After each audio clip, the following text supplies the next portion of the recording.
ನೇರವಾಗಿ ಯುದ್ಧ ಮಾಡುವುದಕ್ಕೆ ಅರ್ಜುನನ್ನ ಪ್ರಚೋದಿಸಿದ ಪುಸ್ತಕವನ್ನು ಕೋಟ್ಯಾಂತರ ಜನ ಓದ್ತಾರೆ. ಭಗವದ್ಗೀತೆ ಈ ಶ್ಲೋಕದ ಪ್ರೇರಣೆಯಿಂದ ನಾನು ಯಾರನ್ನು ಕೊಂದೆ ಅಂತ ಹೇಳೋರು ಇನ್ನೂ ತನಕ ಯಾರೂ ಇಲ್ಲ. ಕರೆಕ್ಟ್. ಅದು ಎಷ್ಟು ಸ್ಪಷ್ಟವಾದ ಸಂವಹನ ಎಷ್ಟು ಸ್ಪಷ್ಟವಾಗಿದೆ ಅಲ್ಲಿ ಅಂತ. ಬಟ್ ಇನ್ನೇನೋ ಘಟನೆಗಳಾದಾಗ ಎಲ್ಲೋ ಬಾಂಬ್ ಬ್ಲಾಸ್ಟ್ ಆಗುತ್ತೆ, ಇನ್ಯಾರೋ ಬಂದು ಕೊಲ್ತಾರೆ, ನಾನು ಈ ಗ್ರಂಥದ ಈ ಶ್ಲೋಕದ ಪರವಾಗಿ ಇದನ್ನು ಮಾಡಿದೆ, ಇದನ್ನು ನಂಬ್ಕೊಂಡು ಮಾಡಿದೆ ಅಂತಂದಾಗ ಇನ್ಯಾರೋ ಬಂದು ಸ್ಪಷ್ಟೀಕರಣ ಕೊಡಬೇಕು.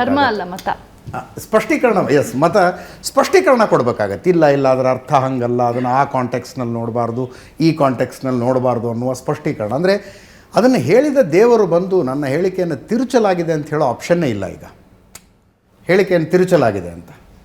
ಸೊ ಕಮ್ಯುನಿಕೇಷನ್ ಚೆನ್ನಾಗಿರ್ಬೇಕು. ದೇವರ ಕಮ್ಯುನಿಕೇಷನ್ನಲ್ಲಂತೂ ಯಾವುದೇ ಗೊಂದಲಗಳಿರಬಾರ್ದು ಅಂತ. ಸೊ ಯಾವುದೇ ಗೊಂದಲಗಳು ಇಲ್ಲದೇ ಇರುವಂಥ ಕಮ್ಯುನಿಕೇಷನ್ ಅನ್ನೋದು ಸ್ಪಷ್ಟ ಆಗುತ್ತೆ. ಎಸ್, ನಮಸ್ಕಾರ. ಶ್ರೀಧರ್ ಅಂತ ನನ್ನ ಹೆಸರು, ಬೆಂಗಳೂರಿನಿಂದ ಬಂದಿದ್ದೀನಿ.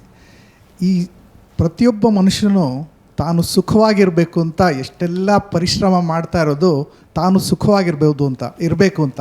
ಅವನು ಯಾವುದೇ ಜಾತಿಯವನಾಗ್ಬೋದು, ಕ್ರೈಸ್ತ ಧರ್ಮದವನಾಗ್ಬೋದು, ಇಸ್ಲಾಂ ಮತವನ್ನು ಅವರು ಪಾಲನೆ ಮಾಡ್ತಾಯಿದ್ರು.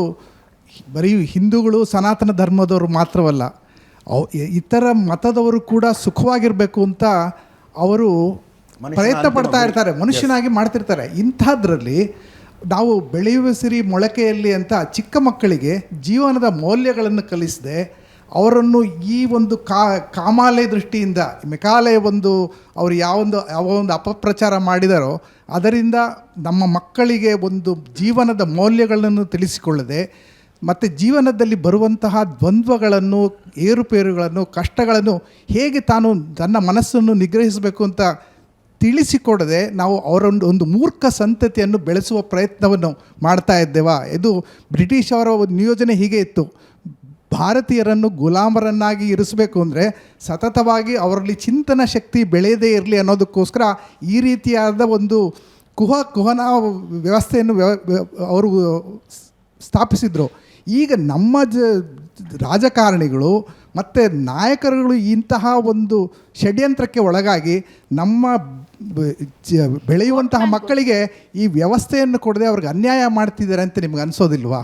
ಹಾಗಾಗಿ ಯಾಕೆ ನಾವು ಅವ್ರಿಗೆ ಈಗ ನಮ್ಮ ದೇವಸ್ಥಾನಗಳ ಒಂದು ಧನವನ್ನು ಸರ್ಕಾರ ಹೇಗೆ ವಶ ಮಾಡಿಕೊಂಡಿದೆಯೋ ಅದರಲ್ಲಿಯೇ ಪ್ರಜೆಗಳಿಗೆ ಸಿಗಬೇಕಾದಂತಹ ಮೂಲಭೂತವಾದ ಒಂದು ಬುದ್ಧಿಶಕ್ತಿಯನ್ನು ಹೆಚ್ಚಿಸುವಂತಹ, ವಿಚಾರ ಶಕ್ತಿಯನ್ನು, ಚಿಂತನ ಶಕ್ತಿಯನ್ನು ಹೆಚ್ಚಿಸುವಂತಹ ಆ ಒಂದು ವಿದ್ಯೆಯನ್ನು ಅವರಿಗೆ ಕೊಡದೇ ಇದ್ದರೆ ಮೂರ್ಖರಾಗಿ ಅವರನ್ನು ಬೆಳೆಸಿ ಮತ್ತೆ ಅವ್ರಿಗೆ ಚಿಂತನ ಶಕ್ತಿ ಬರಲಿಲ್ಲ ಅಂದರೆ ಅಂತಹ ಸತ್ಪ್ರಜೆಗಳನ್ನು ನಾವು ಬೆಳೆಸದೆ ಅನ್ಯಾಯ ಮಾಡ್ತಿಲ್ವಾ? ಎಲ್ಲಿವರೆಗೂ ನಾವು ಈ ಮೂರ್ಖ ಉದ್ದೇಶನೇ ಅದಲ್ವಾ? ಭಾರತೀಯರಿಗೆ ಇಂಗ್ಲಿಷ್ ಓದಕ್ಕೆ ಬರಬೇಕು, ಬರೆಯಕ್ಕೆ ಬರಬೇಕು, ಲೆಕ್ಕ ಹಾಕಕ್ಕೆ ಬರಬೇಕು, ಯೋಚನೆ ಮಾಡೋಕ್ಕೆ ಬರಬಾರ್ದು. ಈ ಮೂರು ಓದಕ್ಕೆ ಬರೆಯೋಕ್ಕೆ ಲೆಕ್ಕ ಹಾಕಕ್ಕೆ ಬಂದರೆ ನಮಗೆ ಇಂಡಸ್ಟ್ರಿಯಲ್ ಲೇಬರ್ ಆಗ್ತಾರೆ ಅವರು. ಆದರೆ ಸ್ವಂತ ಬುದ್ಧಿ ಇರಬಾರ್ದು, ತಮ್ಮ ಇತಿಹಾಸ ಗೊತ್ತಿರಬಾರ್ದು, ತಮ್ಮ ಪರಂಪರೆ ಗೊತ್ತಿರಬಾರ್ದು. ಹಾಗಾಗಿ ಅರ್ಥಶಾಸ್ತ್ರವೇ ನಮಗೆ ನನ್ನ ಮನೆಯಲ್ಲಿ ಸಿಕ್ತು ಸಂಸ್ಕೃತಿ. ನಾನು ಹೇಳ್ತಿರ್ತೇನೆ ಅಮ್ಮ ಯೂನಿವರ್ಸಿಟಿಯಿಂದ ನಾನು ಕಲಿತೆ ಅಂತ.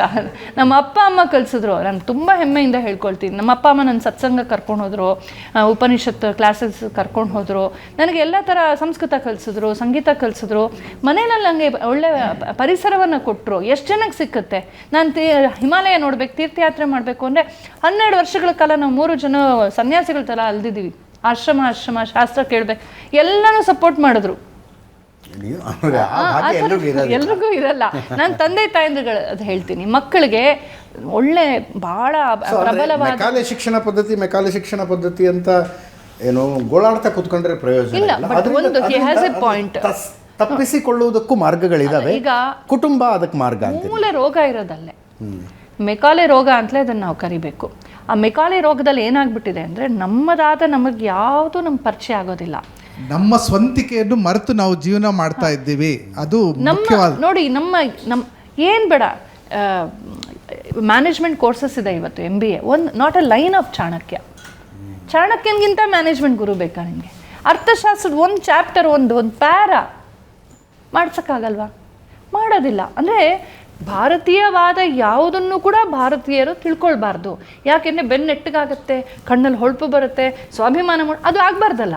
ಸೊ ಭಾರತೀಯರನ್ನು ಬಗ್ಗು ಬಡಿಯೋದಕ್ಕಾಗಿ ತನ್ನಂತಹ ಮೆಕಾಲೆ ಸಿಸ್ಟಮ್ ಏನಿದೆ, ಇದು ಶಿಕ್ಷಣವೇ ಅಲ್ಲ, ಕುಶಿಕ್ಷಣ ಇದನ್ನು ಮುಂದುವರಿಸಿದ್ರು.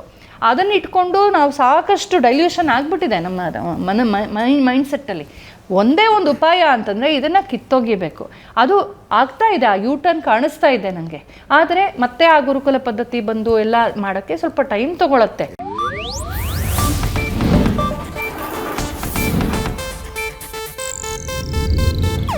ಇದು ಏಷ್ಯಾನೆಟ್ ನ್ಯೂಸ್ ನೆಟ್ವರ್ಕ್ ಪ್ರಸ್ತುತಿ.